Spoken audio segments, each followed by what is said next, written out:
Доброе утро, дорогие друзья! Всем хорошего настроения. С вами Руслан Ачиров и Вероника Тантосова.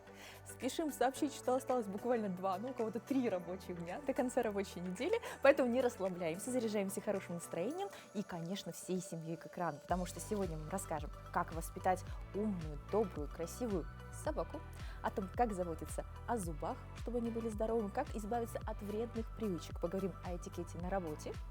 Да, и, конечно, призываем вас подписаться на наш телеграм-канал «Утро Якутии». QR-код вы видите прямо сейчас на своих экранах. Там у нас есть интересные сюжеты, интересные новости.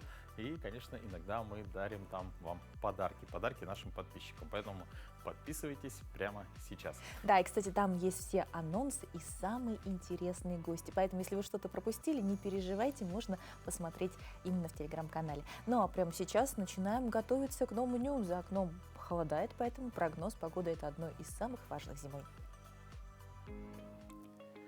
По сведениям якутского УГМС, сегодня днем 14 ноября в большинстве районов небольшой снег на северо-западе, западе, юге и юге центральных районов республики местами умеренный снег. На северо-востоке погода без существенных осадков. Ветер умеренный на арктическом побережье в южных районах местами усиление ветра в порывах до 9-14 метров в секунду, подъемки. Температура воздуха днем минус 15, минус 20 градусов, на северо-востоке минус 25, минус 30, местами 32-37 градусов ниже нуля. На западе и юге Якутии ночью и днем 14-19 градусов ниже нуля, при прояснении ночью минус 20, минус 25. Температура воздуха в городе Якутске на 6 часов утра составляла минус 24 градуса, давление 752 миллиметра ртутного столба. Ветер северо-западный 1 метр в секунду. Температура воздуха днем минус 17, минус 19 градусов. Эх, холодает потихонечку, а это значит, что скоро Новый год. Ты начал уже присматривать подарки? Слушай, на самом деле нет. Обычно это же делается в последний день, когда работает магазин.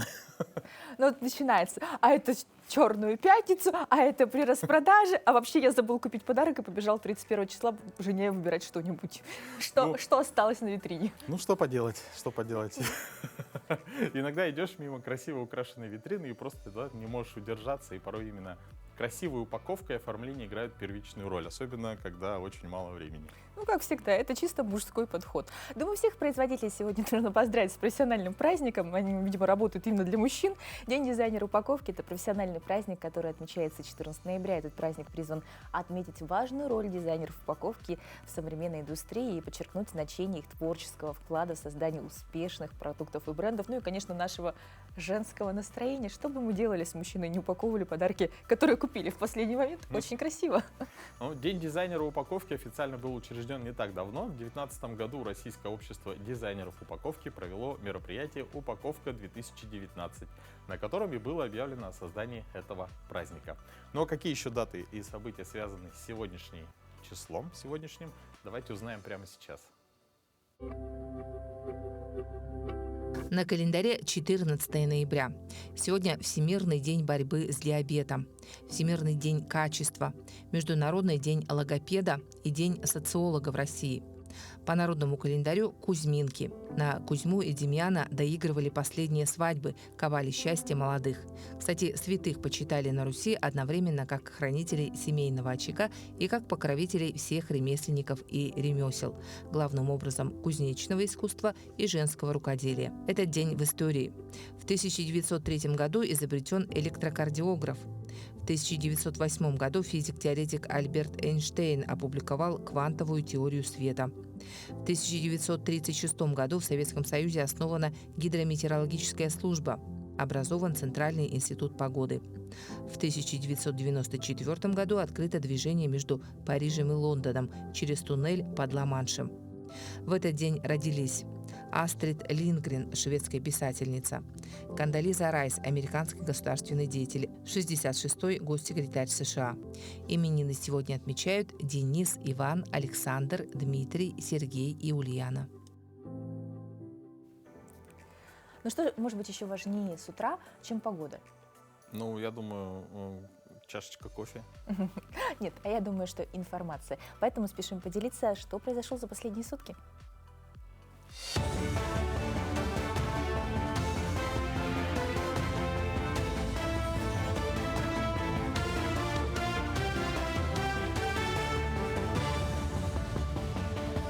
Доброе утро, коллеги. Доброе утро, Якутия. Далее блок новостей. К концу года Якутия может побить исторический максимум по объемам строительства жилья. По словам главы республики Айсена Николаева, на начало ноября в республике объемы строительства жилья превышают прошлогодние показатели более чем на 10%. Он отметил, что в регионе активно строится как многоквартирное жилье, так и индивидуальное. Ранее сообщалось, что за 9 месяцев этого года в Якутии построено более 4400 индивидуальных жилых домов. Госдума приняла в первом чтении законопроект об увеличении предельного срока ремонта по ОСАГО. Срок составит 45 рабочих дней. В условиях санкционного давления дилеры, осуществляющие ремонт автомобилей и станции технического обслуживания, страховые компании столкнулись с проблемой отсутствия запасных частей и разрыва логистических цепочек, обеспечивающих их своевременную поставку для ремонта транспортных средств. Вектор, взятый до 24 февраля 2022 года, направленный на получение владельцам автомобиля восстановленного транспортного средства после ДТП, становится сложным к исполнению, говорится в пояснительной записке.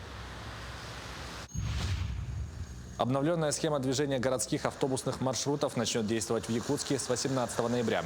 В рамках внедрения первого этапа реализации новой маршрутной сети изменения в схемах движения претерпели 10 городских маршрутов. Номер 2, 4, 5, 6, 7, 14, 16, 19 и 35. При этом появятся два совершенно новых маршрута – номер 11 и номер 12. Изменения позволят разгрузить самые забитые улицы города, к примеру, главную транспортную артерию Якутска – проспект Ленина. Это также позволит сделать транспортную логистику намного удобнее. Герой России, космонавт Олег Артемьев, прибывший в Якутию на форум «Цифровой алмаз», передал главе республики Айсену Николаеву телеграммы, отправленные якутянами более полувека назад. Письма жителей Борлахского наслега Верхоянского района и Боягинского наслега Алексеевского, а ныне Татинского района, адресовали герою Советского Союза Юрию Гагарину. Эти телеграммы вместе с Олегом Германовичем совершили полет в космос, который стал самым длительным в истории МКС. Презентация энциклопедии первого президента Якутии Михаила Николаева состоялась в Якутске. Это универсальный мультимедийный справочник, охватывающий все стороны жизни и государственной деятельности Михаила Николаева, его соратников и сподвижников. Основу содержания составляют статьи. По словам авторов, информационные технологии позволяют создавать единую систему материалов документального фонда, накопленного в различных электронных ресурсах. Энциклопедия подготовлена работниками Николаев-центра и сотрудниками ведущих научных организаций республики. Мы хотели пригласить всех жителей республики, кто знает, вместе работал, встречался или имеет именно свое мнение о жизни и деятельности первого президента, направлять свои материалы, отзывы, фотографии, видео, библиотека, архив первого президента, для того, чтобы именно мы включили этот энциклопедический ресурс, для того, чтобы пополнить именно жизнь и творчество работы нашего первого президента. Музей Ярославского стал первичным отделением российского движения детей и молодежи «Движение первых». На сегодняшний день это третий по счету музей в Якутии. На мероприятии представители обеих сторон подписали соглашение о сотрудничестве. Кроме того, в стенах музея была открыта выставка, посвященная истории становления организации. Отметим, за больше чем год в Якутии открыли более 700 первичных отделений. Проекты движения прививают детям патриотизм и любовь к родине, также развивая их таланты. Сейчас у нас проходит региональный конкурс «Белый олененок» по направлению культуры и искусства «Создавай и вдохновляй». И первичное отделение имени Ярославского может уже активно принимать участие в наших проектах. Например, таких как методический десант, на котором можно знакомить ребят и специалистов музея с деятельностью движения первых.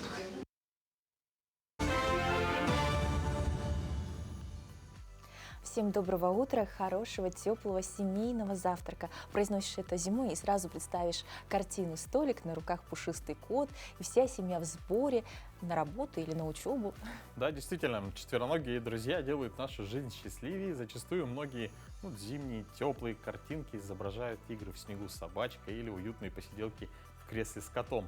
Но для того, чтобы это было, правда, комфортно, нужно заниматься воспитанием наших домашних любимцев. Здравствуйте, дорогие телезрители! Я Людмила Московских, продолжаю рубрику про домашних животных.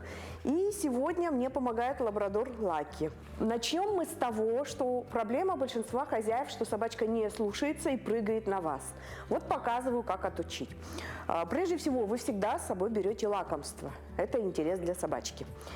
Ненужное действие мы резкой командой «нет» либо «эй» пресекаем, плюс физическое действие. Нужное поощряем лакомство. То есть вот собачка у вас пытается на вас прыгнуть. Нет, что ли? Давай.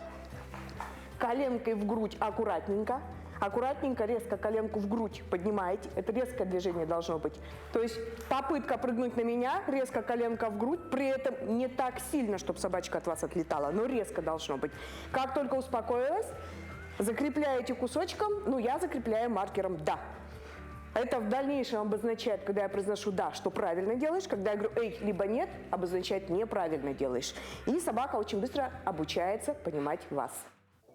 Вообще занятие с собакой — это так увлекательно, особенно для ребенка. Это позволяет сделать его более активным, энергичным, и привить ему какую-то любовь к воспитанию, организации, и к спорту тоже, побегаешь с собакой. Но вообще, чтобы ребенок стал ловким, быстро, смелым, а самое главное — здоровым. Да, одним из первых простых шагов привить любовь к занятию спортом может стать совместная семейная зарядка. Доброе утро, дорогие зрители! Сегодня мы будем показывать с моей дочкой парные упражнения с мячиком на силовую часть, на все тело. Первую тренировку смотрим прямо и прорабатываем весь корпус. Ручки наверх. Анечка от меня наклонилась и мячик забрала. И в другую сторону. Хоп. И ко мне. Прорабатываются боковые мышцы. Дышим ровно. Вдох. Выдох. Взрослому человеку, например, с ребеночком тяжело, и больше сильнее прорабатываются мышцы. И пошли. Хоп. Хоп.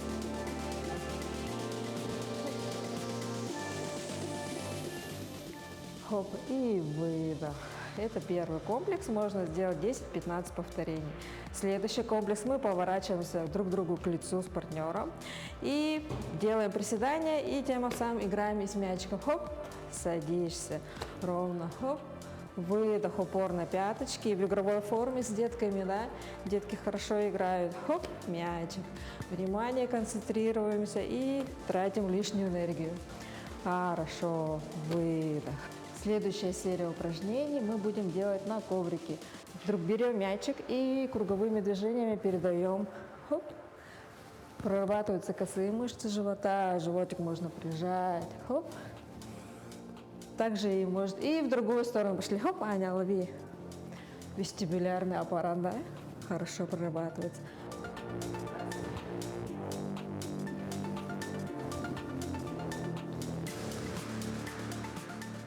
Выдох и вдох. Хорошо. Мячик давай положим сбоку. Беремся цепкой с ребеночком друг к другу. Аня, ножки прижала к полу, прямые. И ходим. Хоп, хоп, хоп. Тоже на ягодички и обратно. Хоп, хоп, хоп. Туда-обратно ходим с ребенком вместе. Хоп, хоп, хоп. И Аня к тебе.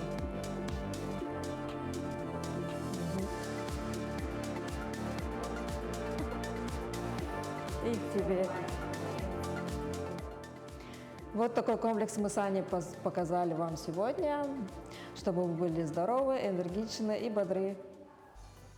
Мы продолжаем тему здоровья. В Якутии существует школа просвещения детей и родителей основам сохранения здоровья под названием «Здорово».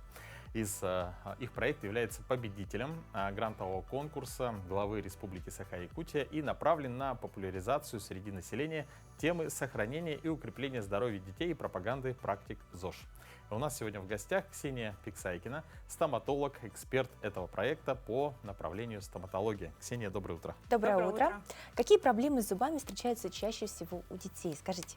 Вообще, ввиду того, что наш регион является такой проблемный в плане здоровья и заболеваний ОРВИ, конечно же, мы часто наблюдаем такую проблему, когда это так называемый дистальный прикус, когда нижняя челюсть назад, когда челюсти сужены, какое-то скученное положение зубов.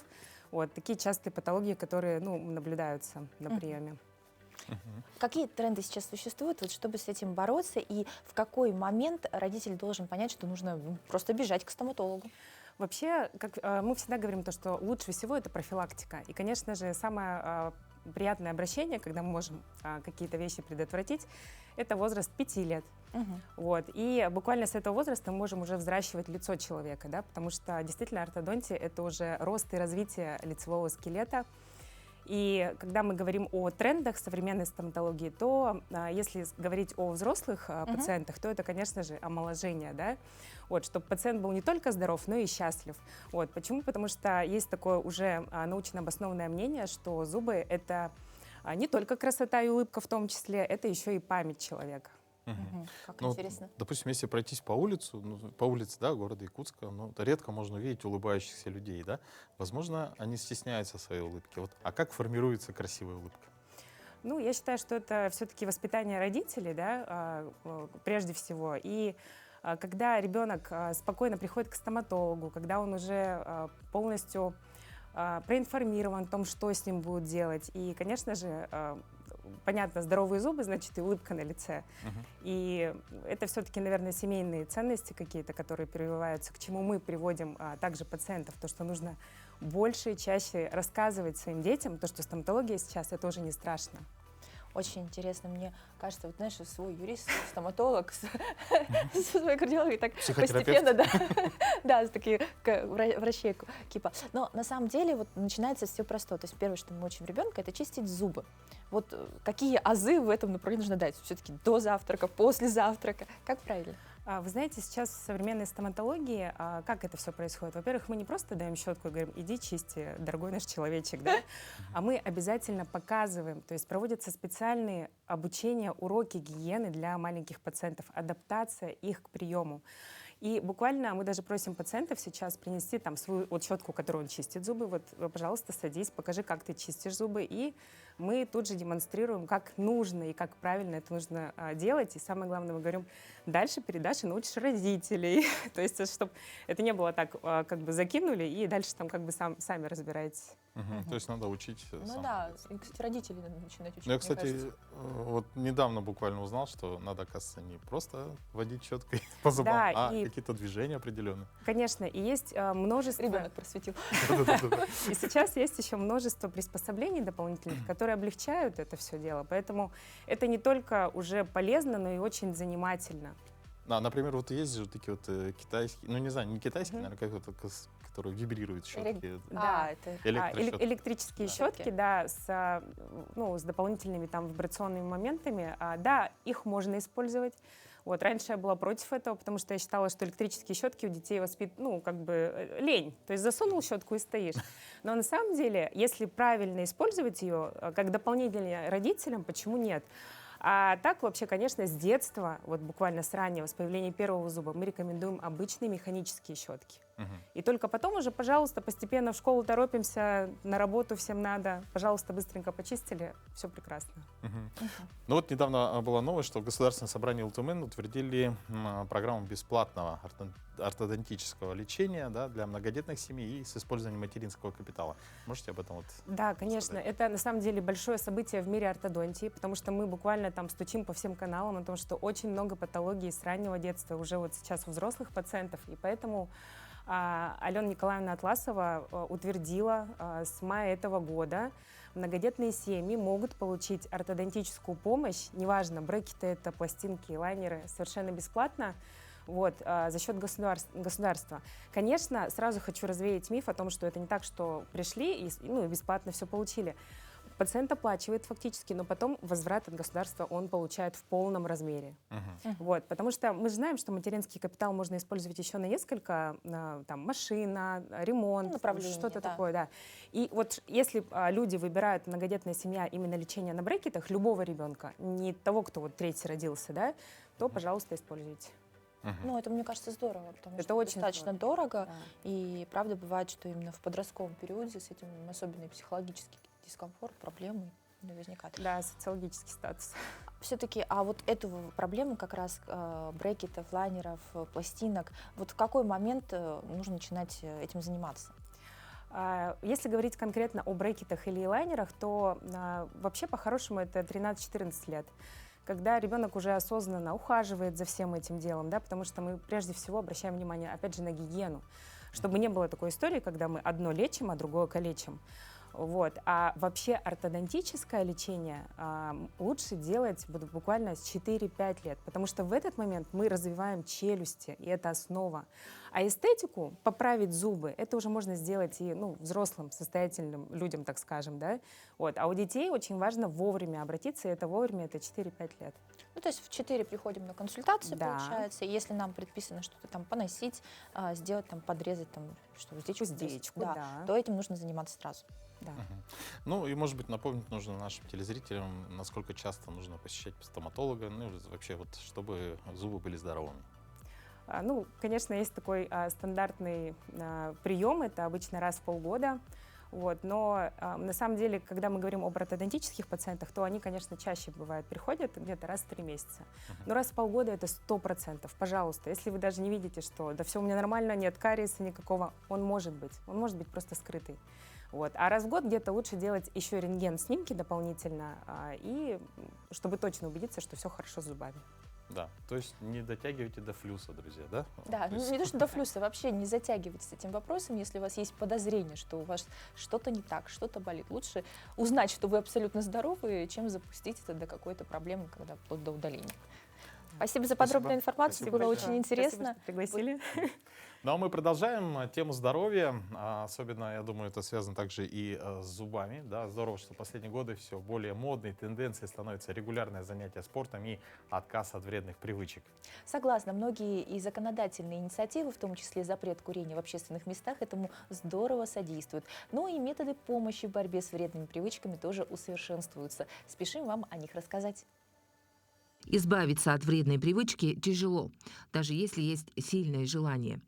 Специалисты считают, что многим нужна психологическая и медицинская помощь. Психологическая помощь включает психотерапию и рефлексотерапию включает. А медикаментозная помощь, туда включаются препараты никотинзаместительной терапии или препараты, не содержащие никотин. Все зависит от стажа курильщика. Если зависимость возникла не так давно, помогут сеансы психологической помощи. И на вооружении у современной медицины появляются все новые способы борьбы с зависимостями. Аппарат мы надеваем на голову.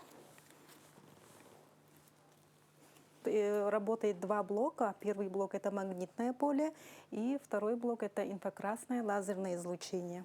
Пациент в основном ничего особенно не чувствует, только легкую вибрацию. Воздействует именно как магнитное поле и инфракрасное излучение. Да? А в основном этот аппарат улучшает мозговое кровообращение, и при этом улучшается эмоциональное состояние в целом, улучшается сон, и пациент легко расслабляется. При отказе от курения важно эмоциональное состояние человека. И чтобы его улучшить, подойдут и игровые методики. Часто используем юнгианскую песочную терапию. Она является самым эффективным методом воздействия на поведение и эмоциональное состояние человека. Галина Черноградская курила почти 40 лет. И полгода назад ей удалось распрощаться с вредной привычкой, как она уверена, навсегда. Я пыталась несколько раз бросать, и, все равно опять же возвращалась. И решила в этом году, увидела, на мои глаза попался марафон, который проводит Якутский наркологический республиканский диспансер, и я решила в нем поучаствовать. Как раз накануне Всемирного дня отказа от курения. И у меня получилось. Потом я долго анализировала, почему у меня, в принципе, получилось.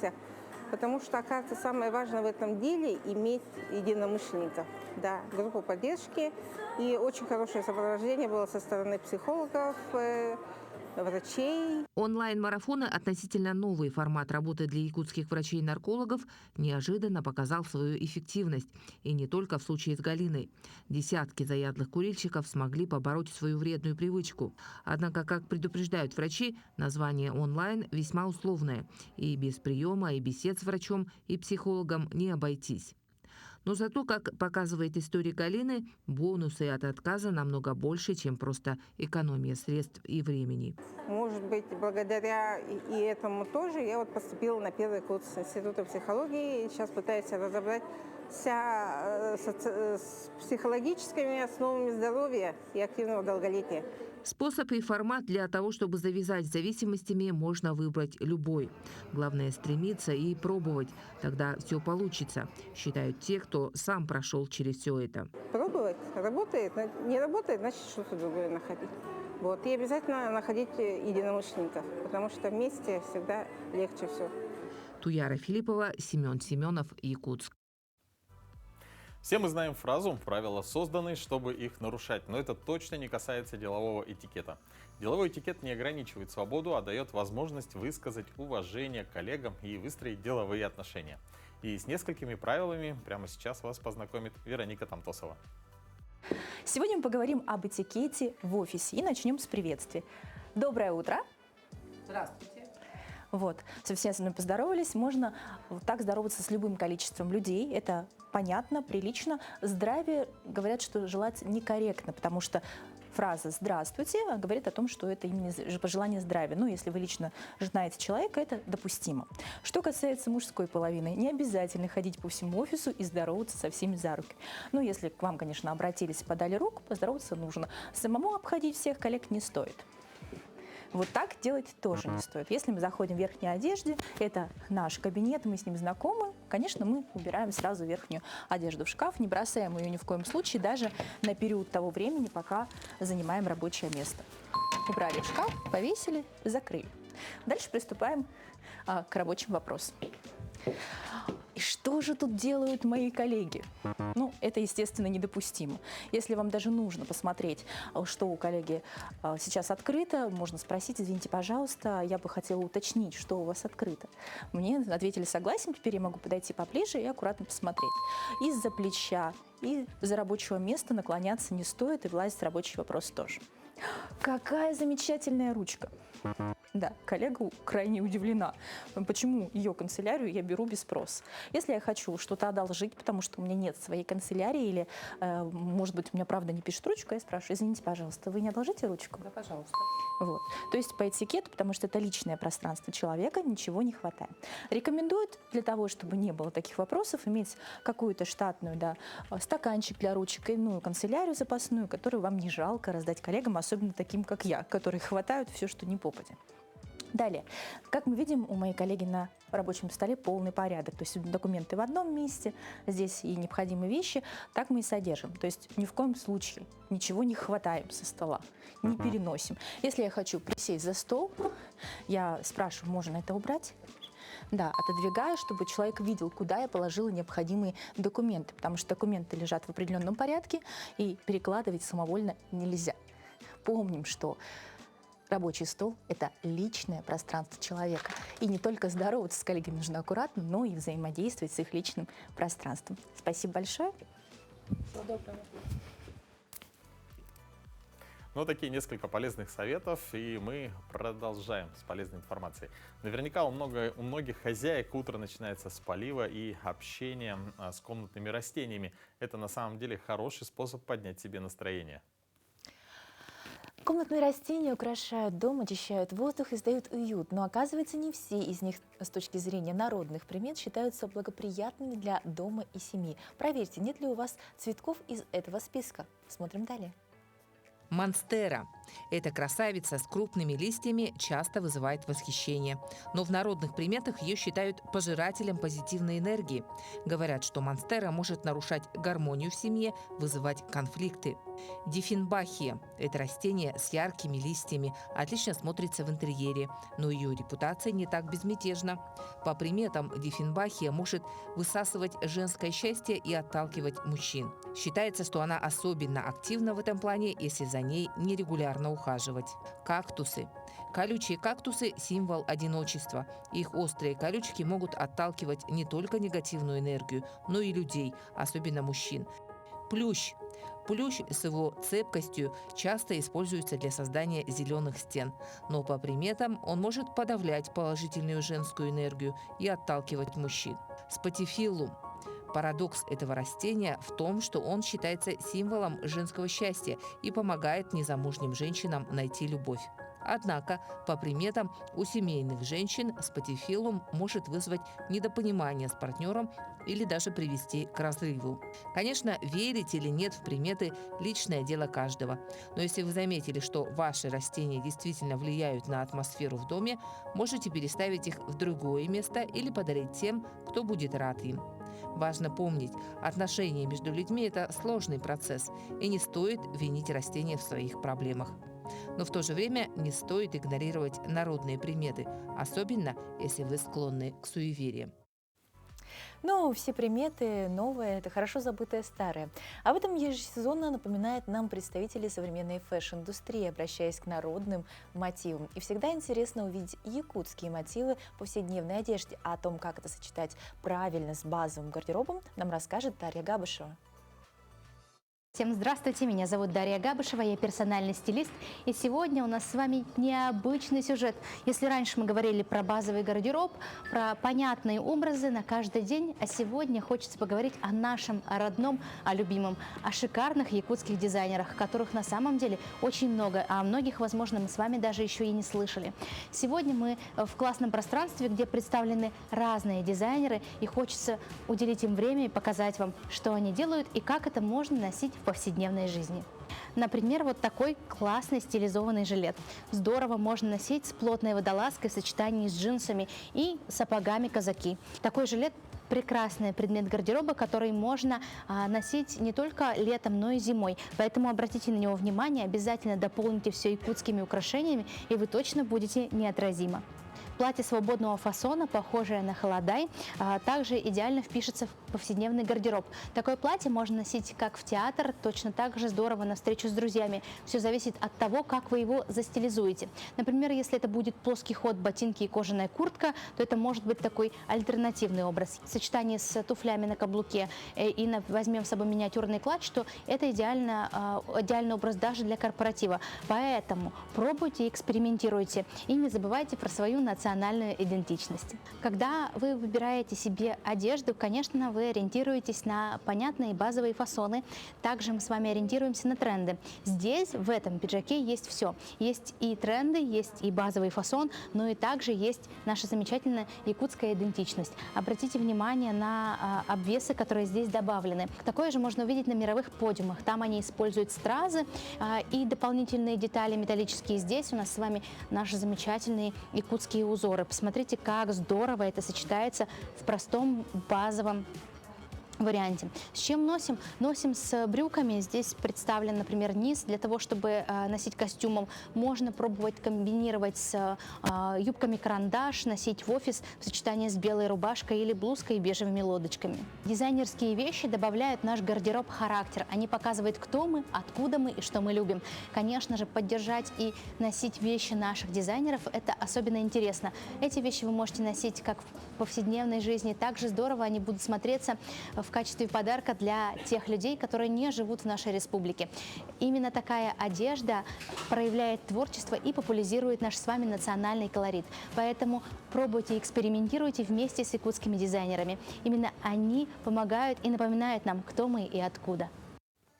Очень интересная вещь, да, возвращение старых коллекций, этнические мотивы, да, притом разные этнические мотивы можно увидеть там сейчас в современном музее африканские мотивы, вот у нас якутские, да, появились, такое самоотражение. В общем, на любой вкус можно найти. Ну, самое главное, чтобы это было стильно, гармонично, и чтобы человеку это приносило удовлетворение. И тогда он, я думаю, добавит к такому наряду, да, свою идентичность. И вообще, в целом, очень радует, что... Мы ушли от комфорта. Почему от комфорта? Нет, на самом деле очень радует. Я все хочу снять вот с подростков вот эти вот огромные какие-то трендовые кофты, широкие штаны, когда они... Ты не Если понимаешь, насчет подростков, то хочется их обуть в унты, да, во-первых, чтобы они не ходили в кроссовках минус 40, вот это точно. Но в целом, если человеку нравится, то что поделаешь? Нет, мне кажется, знаешь, это не нравится. Это такая, открыл глаза, что валялось там на полу и не помялось.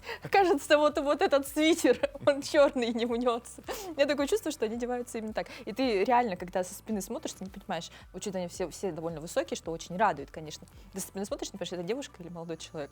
Вот это убивает больше всего сейчас. Ну, в целом, это, конечно, можно списать на юношеский возраст. Я думаю, что многие эти ребята, когда вырастут, конечно же, тоже вернутся, в том числе и к традиционным мотивам.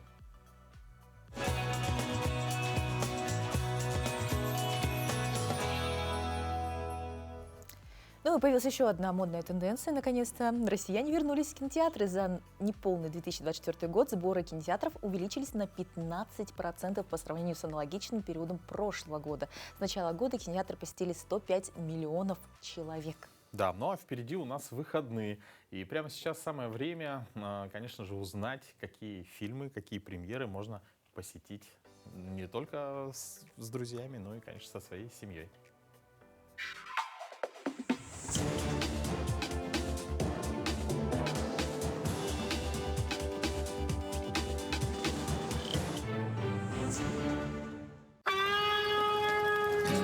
Добрый день, Бог. Вам интересно узнать о нашем Спасителе Иисусе Христе? Смотрите в кинотеатре «Центральный» с этого четверга. Вам интересно узнать о церкви Иисуса Христа? Заходите. Триллер режиссеров Скотта Бека и Брайана Вудса «Еретик». Сюжет вращается вокруг двух девушек, мормонских миссионеров, которые стучатся в дверь вроде бы безобидного пожилого джентльмена в кардигане, мистера Рида. Просто хотим домой. Я не стану удерживать, если хотите уйти. Но вы должны выбрать дверь, исходя из вашей веры. Не успев моргнуть глазом, они оказываются в ловушке-лабиринте, которую Рид устроил для своих жертв. Теперь он проверит веру девушек на прочность при помощи серии жестоких испытаний. Это заставит ваши сердца биться быстрее. Возможно, вы даже захотите умереть. Режиссеры Бек и Вудс ранее работали как сценаристы и продюсеры над фильмами ужасов, такими как «Бугимен» и «Тихое место». На роль антагониста они пригласили Хью Гранта, о ролях которого в романтических комедиях и мелодрамах напоминать не стоит. В новом фильме обаяние артиста используется для усиления зловещего эффекта.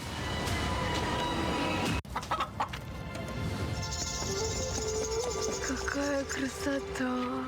Манюня, Нарине и Каринка в сопровождении Ба отправляются на летние каникулы в настоящую русскую деревню к бабушке Насте. Сначала они очень увлечены непривычной атмосферой нового места, но достаточно быстро начинают скучать. Решив ускорить время до отъезда домой, девочки по наводке местных мальчишек обращаются к бабке-колдунье, которая якобы исполняет любые желания. Она соглашается помочь, но ставит свои условия. Мы готовы выполнить ваши 3 задания, а вы взамен исполните наши желания. В кабинет ко мне. Никого не пускать. Исполняя поручение колдуньи, девочки попадают в удивительные приключения, напоминающие сюжеты русских народных сказок. Манюня. Приключения в деревне. На печке спал Иванушка-дурачок, а теперь буду спать на Рене, Корене и Манюне дурочки. Истории о чудесном спасении среди дикой природы каждый раз заставляют переживать за героев, хотя, казалось бы, фильмы подобного жанра снимались и раньше. Вот и приключенческая драма «В плену стихии», которая выходит в российских кинотеатрах, не оставит зрителя равнодушным, даже если вы понимаете, что все закончится хорошо. У 12-летнего Дона Фендлера есть все: любящие родители, большой дом, братья и сестры. Но с братом он постоянно дерется, на отца обижается из-за работы, да и вообще окружающие не хотят его понять. Приближается подростковый возраст, и скачки настроения – обычное дело. Однажды отец предлагает детям отправиться в поход на гору, о которой ходят легенды. Таинственный дух леса живет там, и не стоит его просто так тревожить. Уже на склоне горы погода портится. Выход, казалось бы, один – спускаться вниз. Но упрямый Дон решает, что все равно поднимется. Ссорится с братом, убегает, теряет тропу, сбивается с пути и оказывается один в необъятных и непроходимых непроходимых лесах. Теперь он должен выжить в дикой природе и найти путь домой без еды, воды и снаряжения. Желаем вам отличного настроения и приятного просмотра.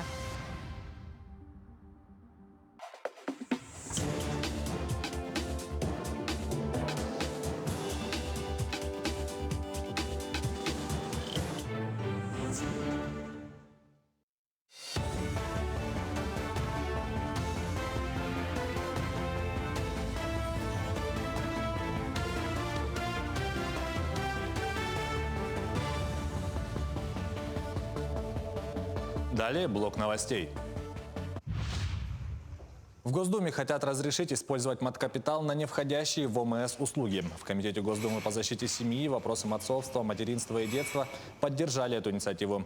Там же отмечается, что сегодня многие семьи испытывают финансовые сложности, когда речь идет о дорогостоящем лечении, в том числе о длительных курсах терапии или специализированной помощи.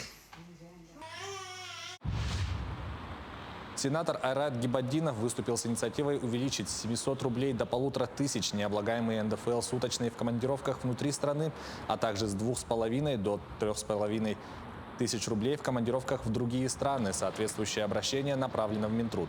Он отметил, что указанные максимальные размеры были установлены до 2020 года в целях защиты прав работников на суточные.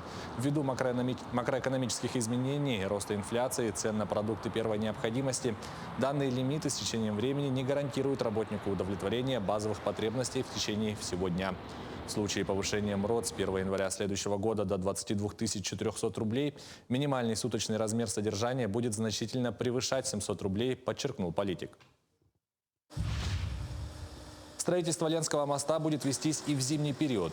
Президент России поручил сократить срок предоставления средств федерального бюджета на финансирование проекта. Об этом заявил глава Якутии Айсен Николаев. Сейчас идут работы по обустройству опор моста на обоих берегах реки. По словам главы региона, по плану в следующем году должны выходить на русло.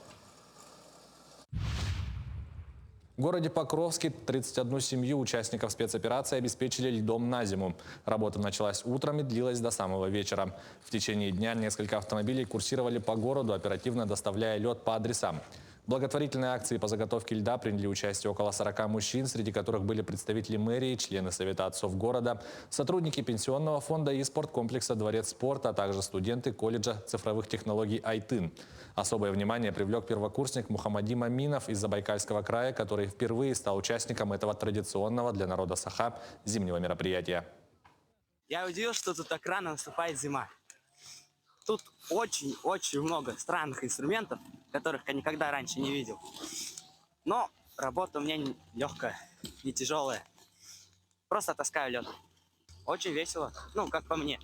Не знаю, как другим, но мне интересно и весело. Никогда этого не видел раньше. В Якутске в 4-й раз проходит Кубок 5-го пожарно-спасательного отряда по якутскому многоборью. Между собой участники соревнований называют их «Игры Дыгына» среди пожарных. Соревнования действительно проводятся по правилам игр Дыгына. Участники соревнуются в 7 спортивных дисциплинах. Победителя определяют по сумме очков в каждом состязании. В розыгрыше 4-го кубка принимают участие 10 спортсменов, 8 из которых из Якутска и 2 представителя Татинского улуса. Все спортсмены – действующие сотрудники пожарных подразделений. Показать, что у нас работают такие сильные, мужественные ребята, можно сказать.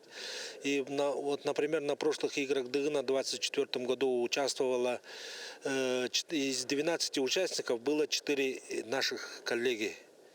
Ну, 3 с пожарных частей и 1 со службы спасения Николай Обоев. Вот это хотел показать и как бы, ну и пропаганда якутских национальных видов спорта. К этому часу это все новости. Хорошего продолжения дня. Ну а далее мы поговорим о дополнительном образовании в Ниренгринском районе. Его флагман – Центр развития творчества детей и юношества, в котором сегодня обучается около 3000 юных ниренгринцев. Образование в центре обеспечивает не только адаптацию детей к жизни в обществе, но и в значительной мере профессиональную ориентацию, продолжит Екатерина Павлова. Почти ровесник города Нерюнгри, Центр развития творчества детей и юношества, начал свою деятельность в ноябре 1977 года в статусе Нерюнгринского городского дома пионеров и школьников с 4 кружков, в которых занимались 98 нерюнгринцев.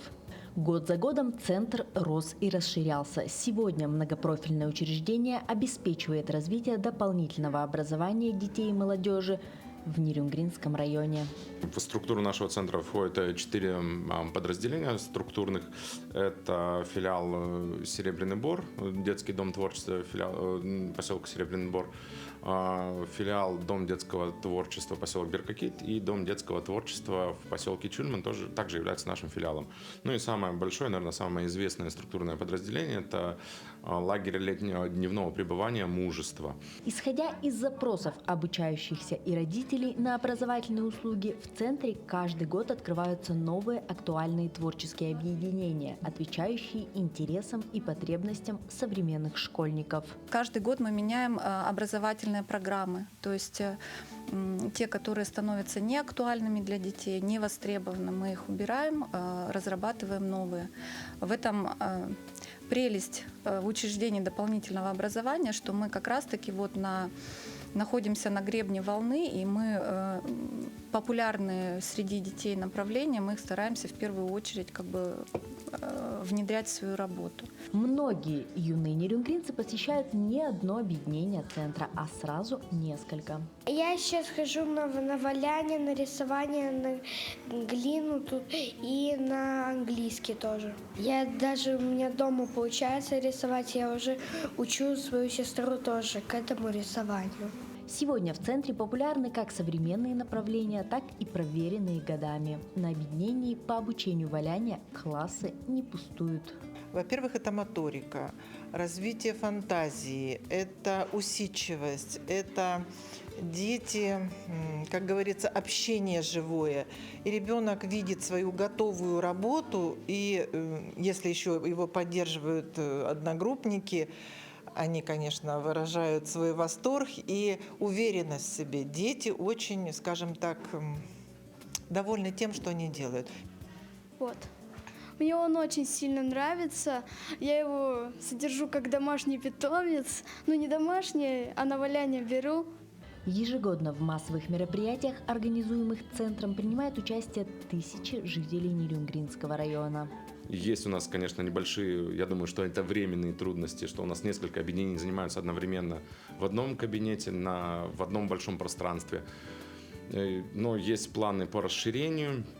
Впереди нас ждет 50-летний юбилей нашего центра, и вместе с главой нашего Нерюнгринского района Романом Михайловичем Щегельником мы разработали план по развитию нашего центра, по перестроению.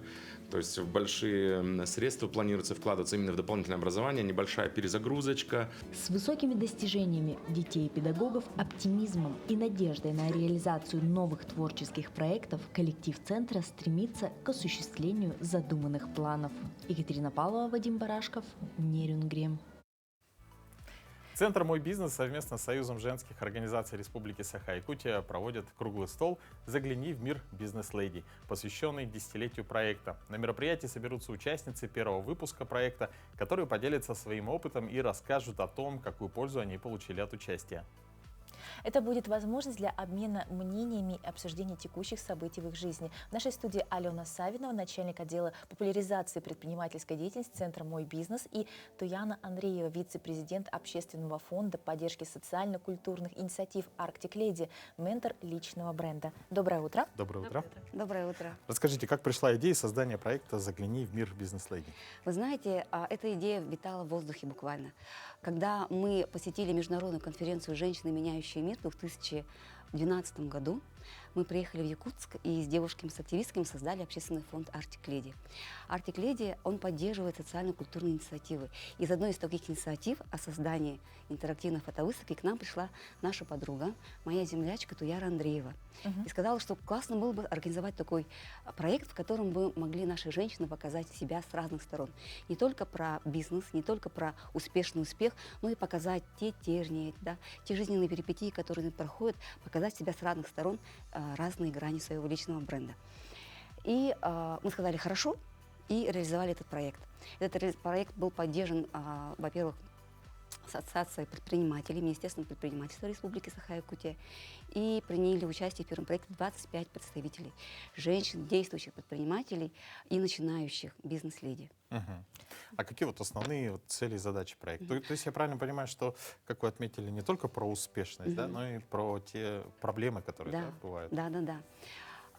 Основная цель – это поддержка женского предпринимательства и показать опыт молодым начинающим предпринимательствам, как можно реализовать свои проекты, свои бизнес-идеи и свои социально-культурные проекты.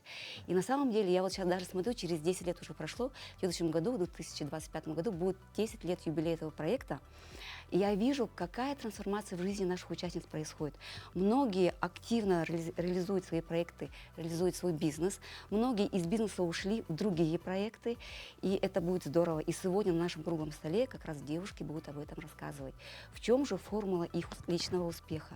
Как наш проект помог им в реализации их огромного потенциала? И дадут советы нашим юным, начинающим женщинам-предпринимателям. Какие мероприятия проводит Центр «Мой бизнес» для женщин? Центр «Мой бизнес» вообще очень поддерживает бизнес с момента, скажем, генерации идеи, да, и до, скажем, масштабирования. Для женщин, допустим, у нас есть ежегодный проект образовательный, называется «Мама-предприниматель».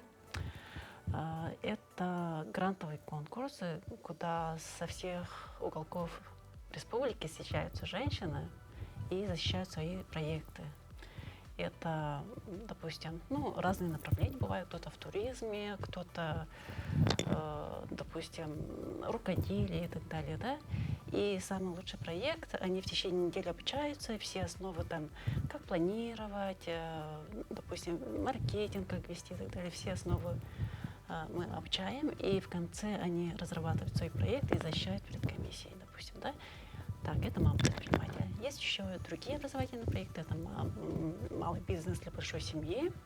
Но это тоже семейный грантовый такой конкурс.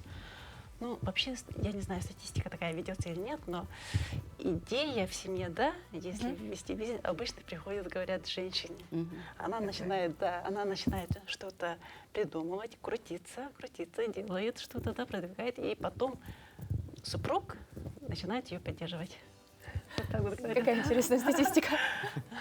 Здорово. А вот если что касается вот участниц круглого стола, да, кто они в основном? Может быть, есть какая-то статистика? Да, статистика у нас есть. Наши прекрасные участницы бизнес-леди – это действующие предприниматели. И вот в том году мы создавали такой вот журнал, где все предпринимательницы, это и действующие, если называть по именам, наверное, вы все их знаете. И это Ольга Григорьева, это и Марина Богословская, и Галина Сафроновна Васильева, и начинающие предприниматели. И их очень много, действующие.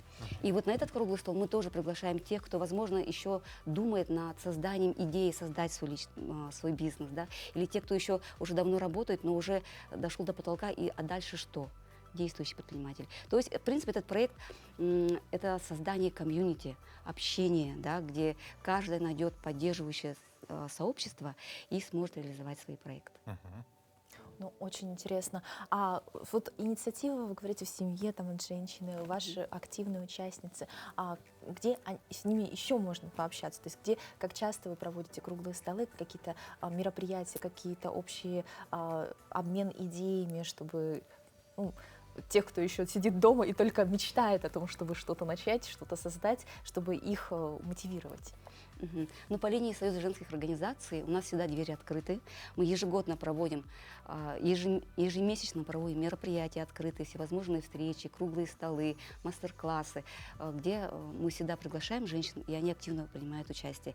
И двери нашего общественного фонда Arctic Lady тоже всегда открыты. Если у вас есть какие-то идеи, есть какие-то проекты, которые вы бы хотели, чтобы были поддержаны и реализованы, пожалуйста, приходите к нам, мы с удовольствием поддержим. Вот, а что получат от участия в проекте начинающие предпринимательницы?